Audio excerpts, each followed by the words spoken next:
अस्सलाम वालेकुम नाजरीन, आप देख रहे हैं प्रोग्राम रियासत और अवाम और मैं हूं मारिया जद्दू। नाजरीन, इस वक्त पाकिस्तान तहरीक इंसाफ और हुकूमत के दरमियान बैकडोर राबतों की खबरें गर्दिश कर रही हैं। इन बैकडोर राबतों में कितनी सदाकत है और उसके साथ साथ अगर ये बैकडोर मुज़ाकरात हो रहे हैं तो ये मुज़ाकरात किन किन रहनुमाओं के दरमियान हो रहे हैं, इमरान खान साहब किसके साथ ये मुज़ाकरात कर रहे हैं, किन के साथ राबतों में हैं।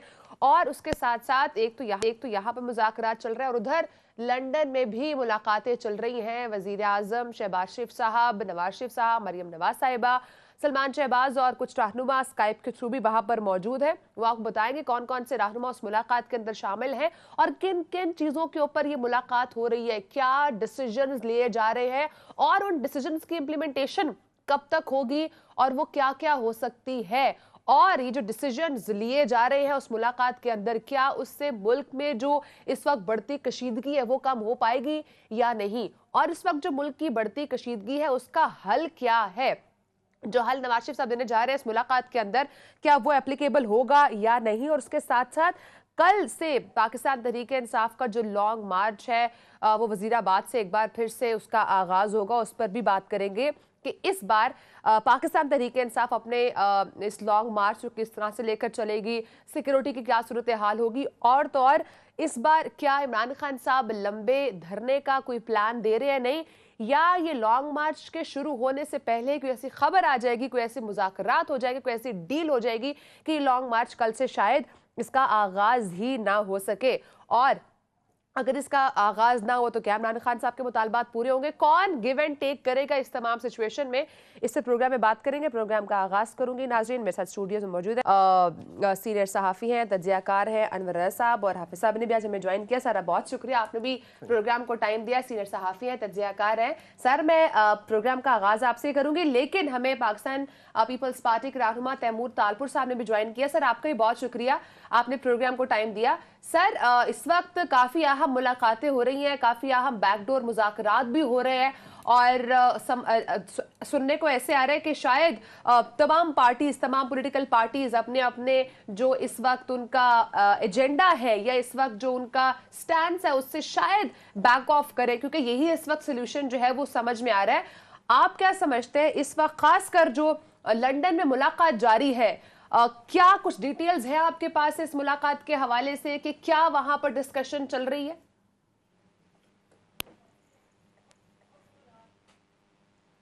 तैमूर तालपुर साहब से एक दफा। जी जी सर, आपको आवाज आ रही है?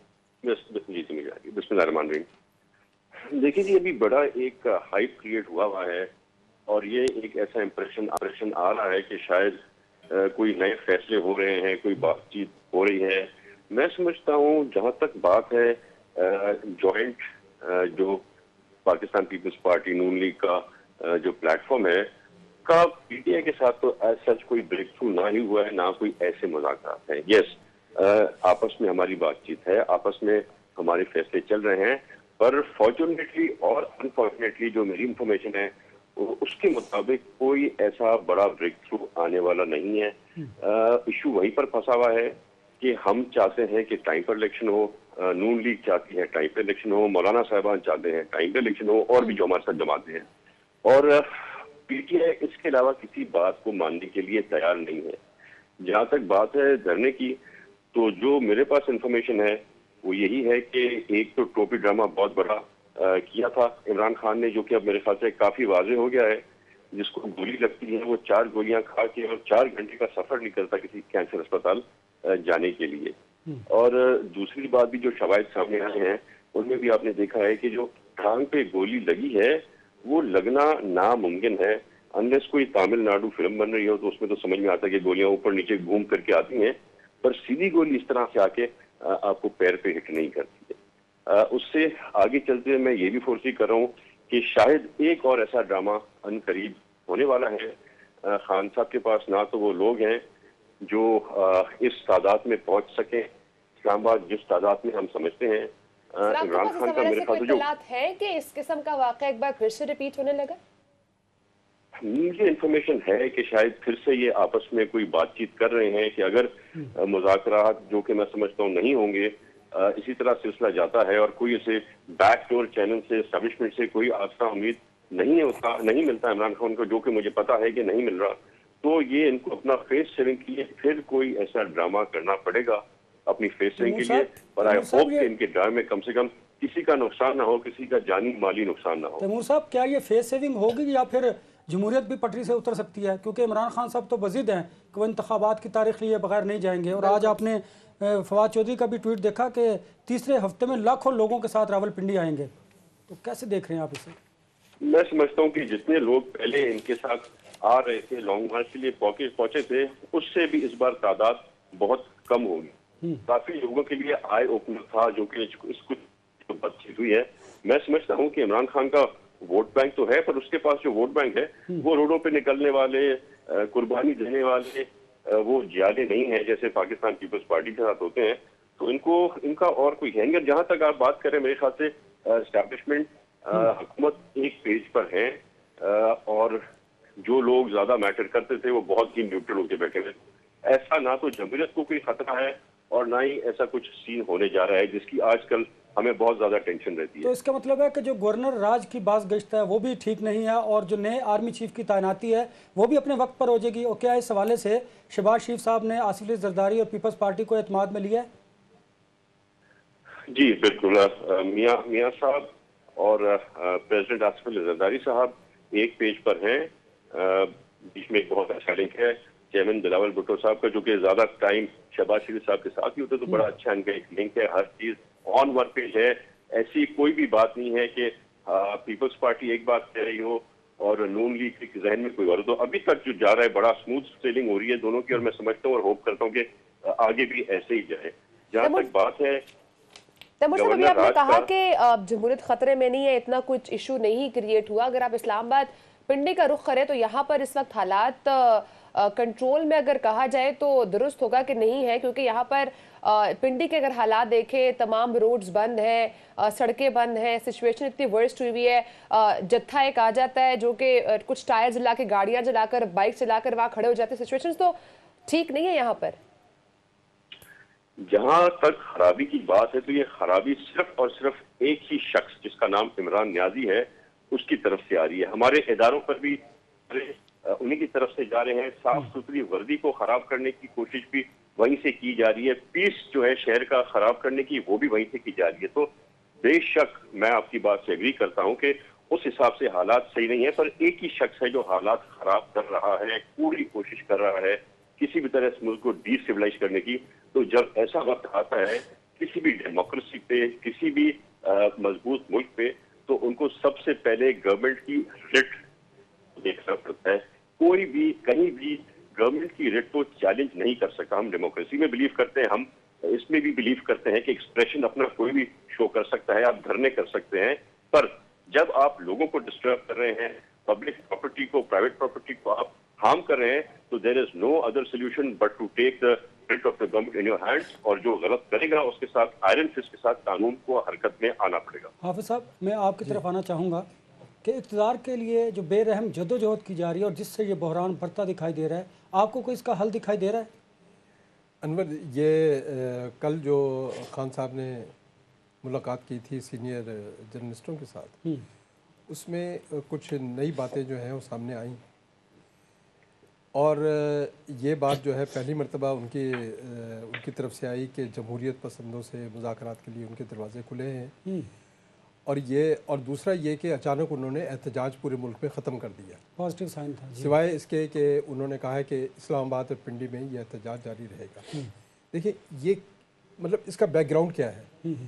इसका बैकग्राउंड मैं आपको बताता हूँ कि इसका बैकग्राउंड ये है।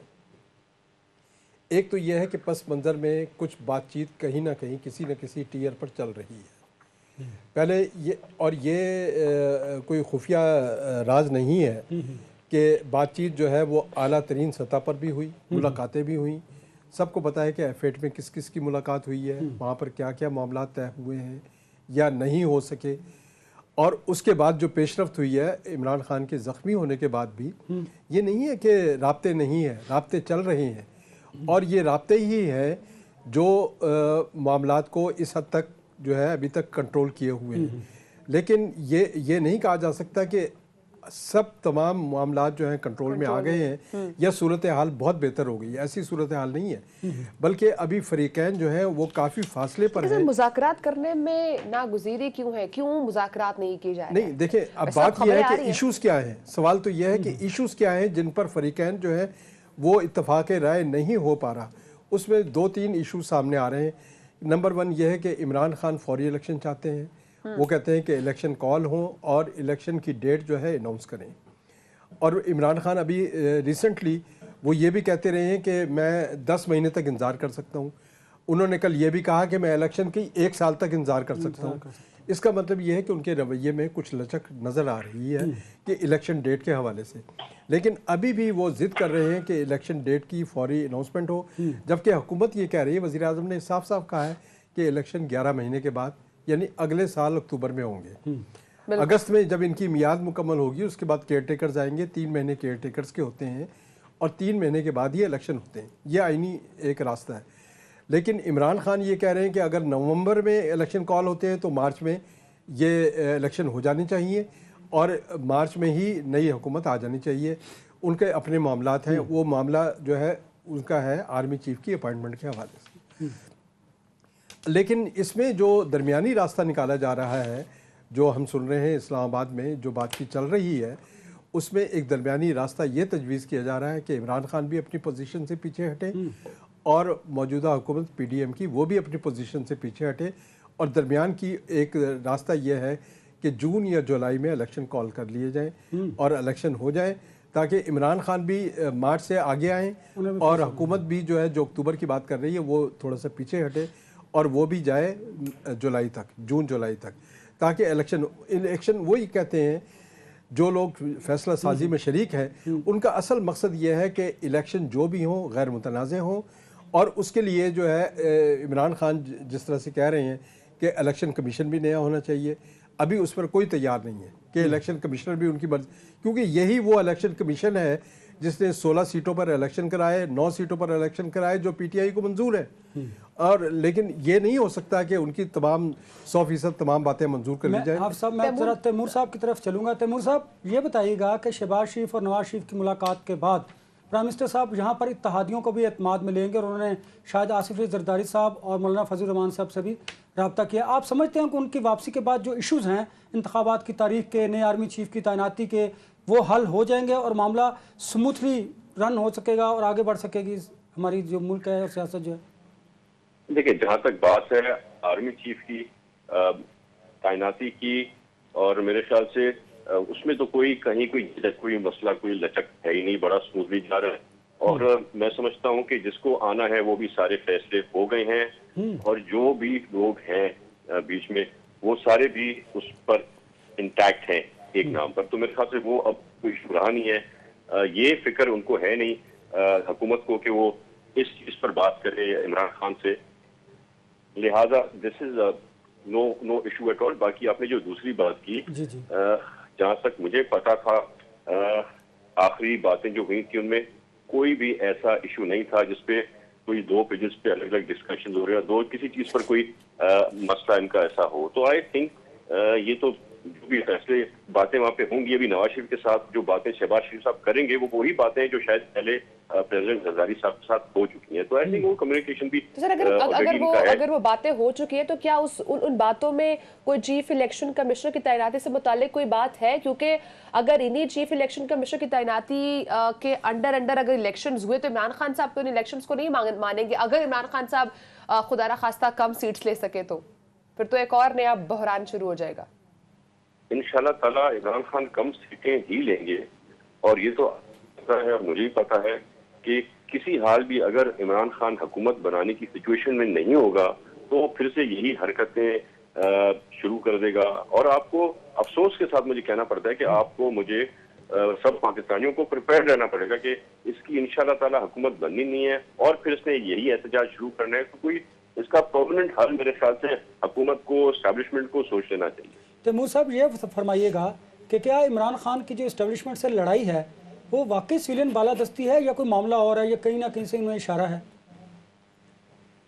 देखिए, इस पे तो मैं मेरे ख्याल से बात ना ही करूं तो बेहतर होगा, पर जिस मुल्क के खिलाफ काम किया जा रहा है, जिस तरह से हमारी आर्म्ड फोर्सेस को बदनाम करने की कोशिश की जा रही है, जिस तरह से झूठे इल्जाम उन पर लगाए जा रहे हैं, तो of course things are not in the right direction over there.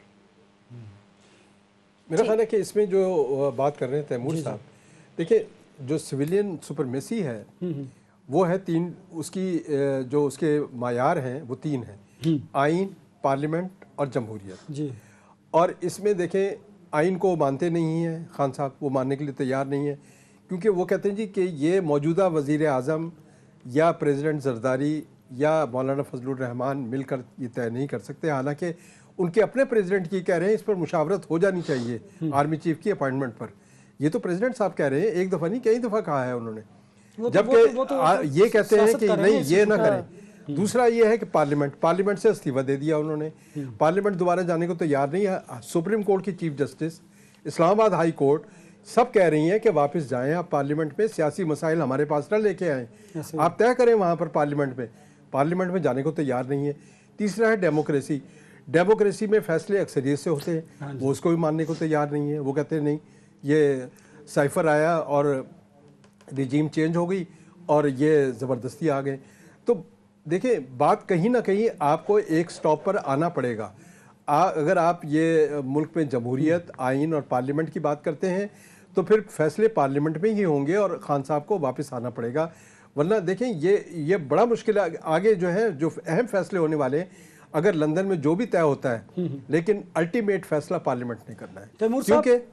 क्योंकि इसलिए कि केयर टेकर जो है अपोजिशन लीडर और कायदे ईवान ने तय करना है। अगर अपोजिशन लीडर खान साहब बनते हैं तो ये मुशावरत में, और तो ये एक शरीकेकार होंगे इस सिस्टम के, वरना राजा रियाज से पूछ के वो केयर टेकर ला देंगे। इसका मतलब पीडीएम ही लेके आई है ना अपना केयर टेकर।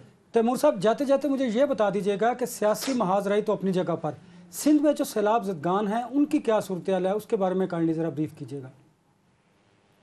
जी बिल्कुल, आपने देखा होगा कि इस पूरे एपिसोड में जो बड़ा एक मुश्किल वक्त हम सिंध के लोगों पर आया था, उसमें वाहिद एक ही शख्स था, चीफ मिनिस्टर सिंध और बिलावल भुट्टो साहब, जिसने हर एक का 2-3 बार विजिट किए, जाके कैंप्स में बैठे। तो अल्हम्दुलिल्लाह जो मेजर हमारे सिंध के डिस्ट्रिक्ट्स हैं, जैसे कि उमरकोट हो गया, मीरपुर खास हो गया, उनमें तकरीबन मेरे पास उमरकोट में तो वाटर इज आउट, शायद 2% एरिया में पानी है, 98% हमने निकाल लिया और बहुत पहले ही हमारे लोग जो है वापस अपने घरों में चले गए। कुछ डिस्ट्रिक्ट्स हैं, जामशोरो है, दादू है, जिनमें बहुत ज्यादा नुकसान हुआ और अभी तक पानी खड़ा है। पर लोगों के पास जो कैंप्स हैं वहाँ पर उनको अभी तक खाना प्रोवाइड किया जा रहा है, मेडिसिन प्रोवाइड किए, और जैसे जैसे टाइम गुजर रहा है वैसे ही लोग वापस अपने घरों की तरफ जा रहे हैं। मेन हमारा जो इशू था वो था कि क्रॉप हमारा वीट का जो है वो हम नहीं कर सकेंगे, तो मैं इंशाल्लाह ताला we'll be matching the target quite closely. इंशाल्लाह। Thank you so much sir, अपने प्रोग्राम को टाइम दिया। नाज़रीन हमारे साथ मौजूद है सूबाई वजीर सिंध तैमूर तालपुर साहब। ब्रेक का वक्त है नाज़रीन, ब्रेक के बाद हम बात करेंगे जो मुलाकातें हो रही हैं और जो मुज़ाकरात चल रहे हैं, इससे पाकिस्तान तहरीक इंसाफ को किन चीज़ों पे बैक ऑफ करना पड़ेगा और हुकूमत को किन चीज़ों पे बैक ऑफ करना पड़ेगा, ताकि जिस वक्त सियासी कशीदगी है इसमें कोई नरमी आ सके। और ये जो लॉन्ग मार्च कल से इसका आगाज दोबारा से होने जा रहा है, अब सिक्योरिटी के इंतजामात किस हद तक होंगे, इस पर ब्रेक के बाद बात करेंगे, साथ रहिएगा।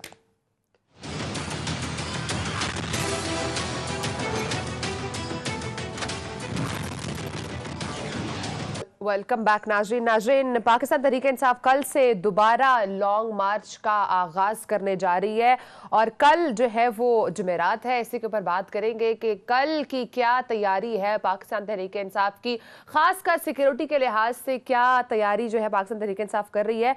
जमशेद इकबाल चीमा साहब पाकिस्तान तहरीक इंसाफ के रहनुमा हमारे साथ मौजूद है। सर बहुत शुक्रिया हमें वक्त देने के लिए। सर की लाइन ड्रॉप हो गया, उनको दोबारा कांटेक्ट करने की कोशिश करेंगे। हाफिज साहब आप बताइएगा, कल फिर से लॉन्ग मार्च का आगाज जो है वो होने जा रहा है, सेम उसी पॉइंट से वो आगाज हो रहा है जहां पर इमरान खान साहब पर कातिलाना हमला किया गया था।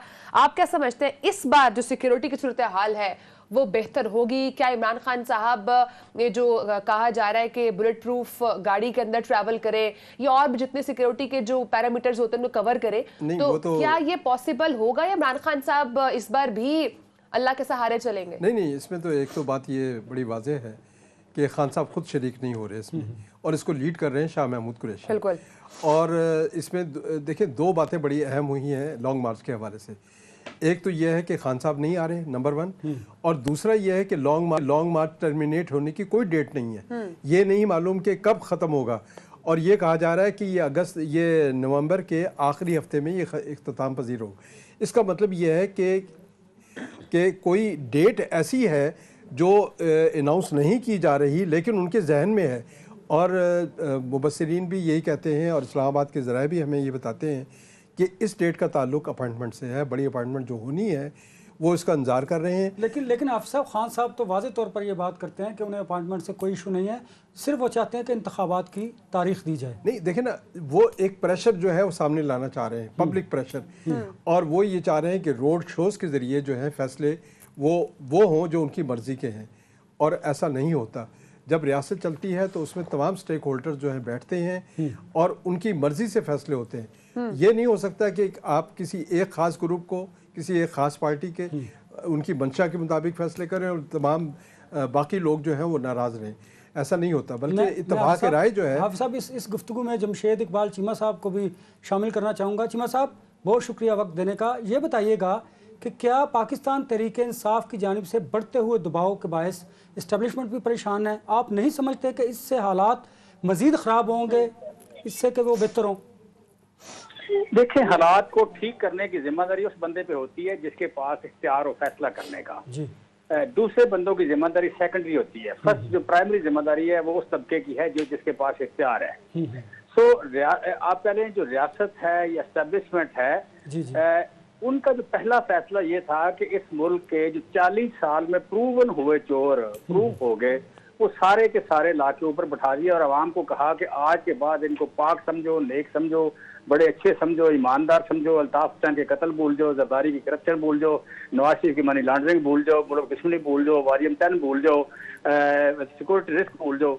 अवाम ने इस बात को माना नहीं है। जब अवाम ने माना नहीं तो एस्टेब्लिशमेंट कह लें या रियासत कह लें, रियासत तशद्दुद पे उतर आई।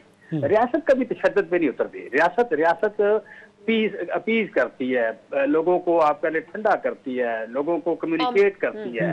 रियासत तशद्दुद नहीं करती।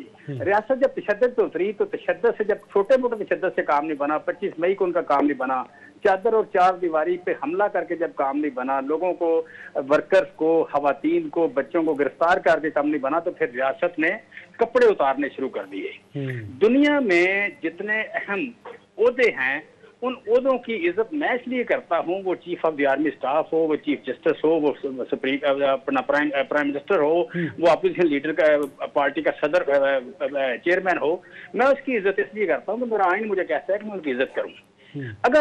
अगर जिन ये ओहदे हैं जो रियासत ने दिए हुए हैं, जो अवाम ने जो ताकत दी है लोगों को, जिन लोगों को, वो अगर आइन की पाबंदी ना करें तो मेरी भी जिम्मेदारी खत्म हो जाती है कि मैं उनकी इज्जत करूं या मैं उनके सामने सर झुका दूं। ये फिर मेरे लिए मुमकिन नहीं रहता। मैंने कानून के सामने सर झुकाना है, मैंने आइन के सामने सर झुकाना है। मैंने किसी आप पहले किसी फर्द के साथ हूँ, मुझे पता है सारे 5.5 फुट से लेकर 6 फुट तक है, ये सारे एक जैसी होते हैं, सारे दलेर भी एक जैसी हैं, और आइंस्टाइन भी कोई नहीं है, सारे एक जितने मतलब ज़हीन है और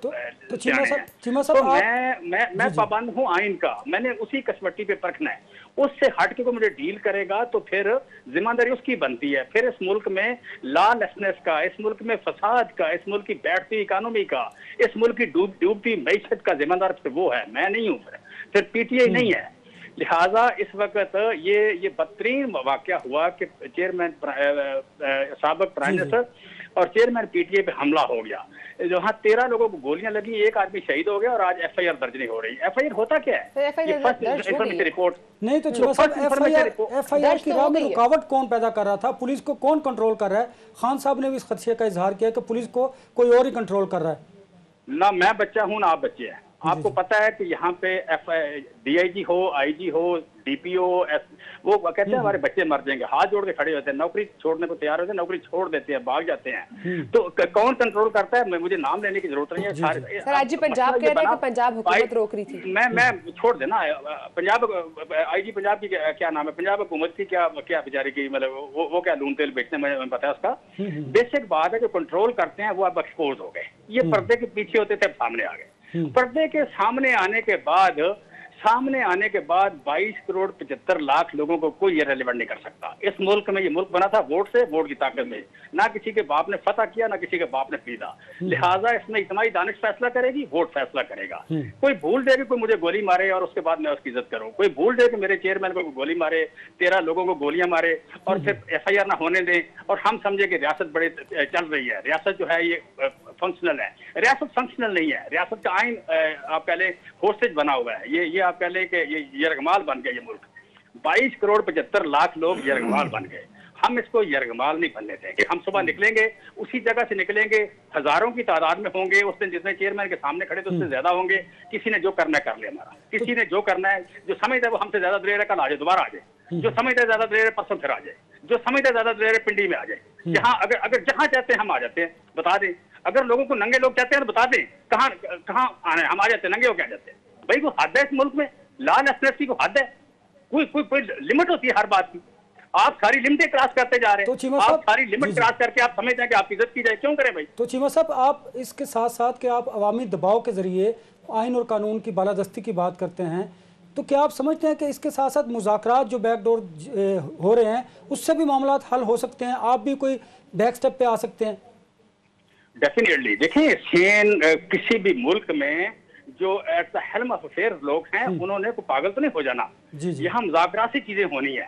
यहाँ विजडम नहीं प्रिवेल करना है। और जिनके यहाँ विजडम प्रिवेल नहीं करेगी वो सिस्टम से आउट हो जाएंगे। अल्टीमेटली उन्हें जेल जाना पड़ेगा। वो किसी भी जगह बैठे हुए हैं, वो किस तरह के कपड़े पहनते हैं, कौन है, उन्हें अल्टीमेटली जेल जाना पड़ेगा, जो कानून और आइन को नहीं मानेंगे। हम कानून और आइन वाले हैं, हम अमन वाले हैं। हम छड़ी लेके नहीं आएंगे, हमारे हाथ में पत्थर नहीं होगा। हम खाली आएंगे, हम पहाड़ों से उतरे हुए नहीं है ना। सर, इस वक्त जो इस्लामाबाद पिंडी में हो रहा है उसका फिर जिम्मेदार कौन है? जो पाकिस्तान तहरीक इंसाफ के मुख्तलिफ कारकुनान जो इस वक्त पिंडी में एहतजाज कर रहे हैं, शहरियों को मुश्किलात का सामना करना पड़ा, टायर जलाकर खड़े हैं, इसका जिम्मेदार वो है जिन्होंने मनी लॉन्ड्रिंग की है। इसका जिम्मेदार वो है जिन्होंने मुंबई पे अटैक किया था। या मुंबई पे आप कह लें कि कहा था हमारे अदारों ने किया है। ये नवाज शरीफ है इसका जिम्मेदार है। इसका जिम्मेदार जरदारी है। इसका जिम्मेदार अल्ताफ हुसैन है जिसने हजारों कत्ल किए हैं, जिनको ला के ऊपर बैठाया गया और इस मुल्क में फसाद फैल गया। और इसके जिम्मेदार वो है जो उनको लाए हैं। इनके जिम्मेदार वो है जो उनको लाए हैं। फिर इसके जिम्मेदार वो हैं जिन्होंने वजीराबाद में हमला किया। इसके जिम्मेदार वो हैं जिन्होंने चादर और चार दीवारी का तकद्दुस पामाल किया। इसके जिम्मेदार वो हैं जो आज भी किसी आइन और कानून को मानने को तैयार नहीं है। सर, लॉन्ग मार्च इमरान खान साहब के बगैर कामयाब हो जाएगा? क्यों नहीं होगा? क्यों नहीं होगा? ये हान का मसला है कोई? ये 22 करोड़ 75 लाख लोगों की आजादी का मसला है, उनके सिविल राइट्स का मसला है, उनके इंसानी हकूक का मसला है। ये आइन और कानून का मसला है। ये आइन और कानून तो मेरे 6 महीने के बच्चे के लिए भी चाहिए मुझे। ये आइन और कानून तो मुझे 80 साल के बूढ़े के लिए भी चाहिए। ये उन सारों का मसला है। लिहाजा यहाँ पे 22 करोड़ 75 लाख और दूसरी तरफ चंद लोग खड़े हो गए। लिहाजा जो चंद लोग हैं वो चंद फैसला करें कि उन्होंने करना क्या है। इस मुल्क में जिसने रहना है इंसानों की तरह रहे, इंसानों के दरमियान इंसानों की तरह रहते हैं, मुहज़्ज़ब दुनिया में मुहज़्ज़ब बन के रहते हैं। अगर किसी ने मुहज़्ज़ब बन के नहीं रहना, पाकिस्तान तहरीक इंसाफ। सर, बहुत शुक्रिया, आपने प्रोग्राम को टाइम दिया। पाकिस्तान आपके सीनियर रहनुमा नाजरीन जमशेद इकबाल चीमा साहब हमारे साथ मौजूद थे। ब्रेक का वक्त है। ब्रेक के बाद ये जो भी गुफ्तगू की है जमशेद इकबाल चीमा साहब ने, इसी के ऊपर हम हाफिज साहब का भी नैरेटिव लेंगे, उनसे भी पूछेंगे कि सर इस वक्त जो सिचुएशन चल रही है ये हालात कहाँ जा रहे हैं, क्योंकि ना हुकूमत बैक ऑफ करने के लिए तैयार है, ना पाकिस्तान तहरीक इंसाफ बैक ऑफ करने के लिए तैयार है। तो अगर सोल्यूशन नहीं होगा तो कहाँ हालात जाएंगे? ब्रेक के बाद बात करेंगे।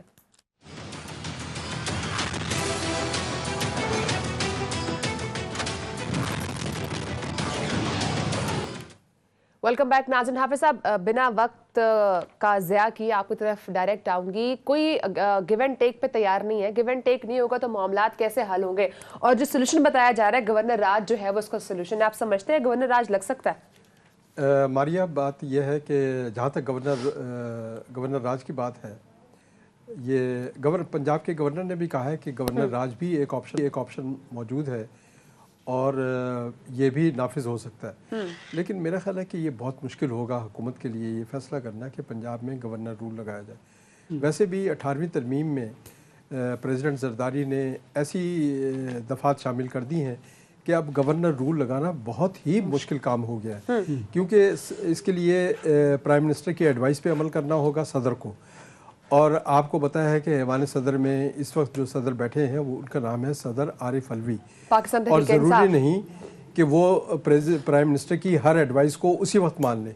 उनके पास 10-15 दिन का वक्त होता है कोई भी समरी रोकने का, और अगर प्राइम मिनिस्टर कोई एडवाइस भी देते हैं तो फौरी तौर पर इस पर अमल नहीं होगा।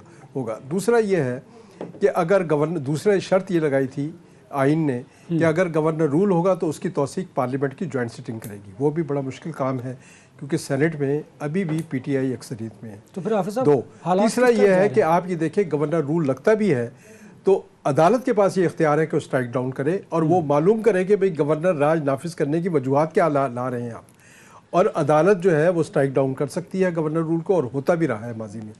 तो इसलिए ये कोई आसान काम नहीं है, और ये देखें ये इस तरह के जो पॉलिटिकल फैसले हैं वो बैकफायर भी हो जाते हैं। तो सोल्यूशन क्या है हाफिज साहब? इसका सोल्यूशन एक ही है कि तमाम फरीकैन जो हैं वो नए रूल्स ऑफ द गेम तय करें और उसके लिए एक मुश्तरका एजेंडा तैयार करें। इंतखाबात किस माहौल में कराने हैं उन्होंने, इंतखाबात कैसे होने हैं। हाफिज साहब, ये कैसे मुमकिन दिखाई दे रहा है आपको? क्योंकि इमरान खान साहब जो पॉलिटिकल फोर्सेस हैं उनके साथ बैठना नहीं चाहते और बाकी एस्टैब्लिशमेंट के खिलाफ वो कहते हैं कि आइन और कानून अभी भी दोनों फरीकैन में ऐसे लोग शामिल हैं जो दानिश को गालिब आने के लिए और विजडम के लिए आगे बढ़ रहे हैं और काम कर रहे हैं। और यही वजह है कि बैकग्राउंड में जो बातचीत हो रही है, जो मुलाकातें हो रही हैं, उसमें काफ़ी बेहतर मामलात। हमें उम्मीद रखनी चाहिए कि मुस्तक़बिल करीब में ऐसे माहौल पैदा हो जाएगा कि फरीकैन जो है अल्टीमेटली इन्हें मुज़ाकरात के जरिए तय करना है, उसके बगैर कोई रास्ता नहीं। जमशेद इकबाल चीमा साहब ये कह रहे हैं कि रियासत तशद्दुद पर उतर रही है, तो आपको लगता है कि रियासत नैरेटिव के बाद आप नहीं, ये उनका बहुत गुस्से में थे। रियासत सिर्फ इस्टेब्लिशमेंट का नाम नहीं है, यह रियासत सिर्फ पार्लियामेंट का नाम नहीं। रियासत के जो ऑर्गन्स हैं उसमें मुख्तलिफ है, और उन 3 ऑर्गन्स के साथ अब मीडिया भी एक रियासत का अहम सतून, चौथा सतून बन गया है। इसलिए हम ये कहना कि रियासत तशद्दुद पर उतर आएगी, ऐसी बात नहीं है। उनको अदालतों से रिलीफ भी मिल रहा है, जब भी उनके साथ ज्यादती होती है उनके लोग गिरफ्तार होते हैं, अदालत जो है वो फौरन उनको ये बताइए कि बढ़ती हुई अवामी मकबूलियत ने खान साहब के एतमाद को बढ़ाया है या कोई मामला और है? कॉन्फिडेंस नहीं, देखिए जहाँ तक खान साहब की पॉपुलैरिटी का ताल्लुक है उसमें तो कोई शुबा नहीं है, और अगर वो लॉन्ग मार्च भी इसी वजह से कर रहे हैं तो इसमें कोई शुबा नहीं होने चाहिए कि उनकी पॉपुलैरिटी बरकरार है। और हालिया जो ज़िमनी इंतखाबात हुए हैं उनके नताइज जो है वो जाहिर कर रहे हैं कि पाकिस्तान के नौजवान जो है वो आज की वजह से वो अपने जो उनके मुतालबात हैं उनको वो मनवा लेंगे? नहीं, देखिए उसके साथ विजडम की भी ज़रूरत होती है। देखिए मुतालबात वो होने चाहिए जो काबिल, सबके तमाम फरीकैन के लिए काबिल कबूल हों, और फरीकैन उसमें से एक हल निकालें, एक मुतवाज़न और बुर्दबारी के साथ बैठकर उन मुतालबात को भी सामने रखें और कुछ दूसरा फरीक भी अपनी बात मनवाए। तो क्या ये नहीं हो सकता कि एक फरीक जो है अपनी बात मनवा कर। मिनिस्टर भी हल निकालने के लिए अपने बड़े भाई के पास गए हैं लंदन में, क्योंकि अचानक वो मिस्र से लंदन नहीं, वो तो प्राइम मिनिस्टर, देखें मियां साहब, एक जो मेरी इत्तला है, मियां साहब पहले ही ये कह चुके हैं कि उन्होंने 5-6 आर्मी चीफ मुकर्रर किए लेकिन वो उनकी बात नहीं बन सकी। और कोशिश ये की जाए कि आर्मी चीफ जो है वो सीनियरिटी की बुनियाद पर आ जाए ताकि कोई तनाज़ा पैदा ना हो और कोई फरीक नाराज़ भी ना हो। वरना कल जो है कोई फरीक अगर नाराज़ हो गया, ये कंट्रोवर्सी बन गई इस पर, तो ये बड़े मुश्किल हाल। और ये तालपुर साहब भी कह रहे थे कि आर्मी चीफ की तैनाती पे तो मामला हल हो चुका है, एक नाम पर सब मुत्तफिक हो चुके हैं। अब मामला तो फिर इंतखाबात का है, उस पर मेरा ख्याल है कि उसमें दरमियान उसमें एक लचक होगी और दरमियान में एक रास्ता ज़रूर निकलेगा, और वह रास्ता ये होगा कि दोनों फरीकैन अपने अपने मौक़िफ़ से पीछे हटेंगे, पोजीशन से पीछे हटेंगे, और एक नई तारीख पर मामला जो है। चीफ इलेक्शन कमिश्नर की तैनाती कितनी इंपॉर्टेंट रहेगी? चीफ इलेक्शन कमिश्नर भी देखें, चीफ इलेक्शन कमिश्नर को ख़त्म करना, चीफ इलेक्शन कमिश्नर की जो तैनाती है उसको मंसूख करना, वो एक बड़ा पेचीदा अमल है, और उसके लिए वही तरीक़ेकार चाहिए जो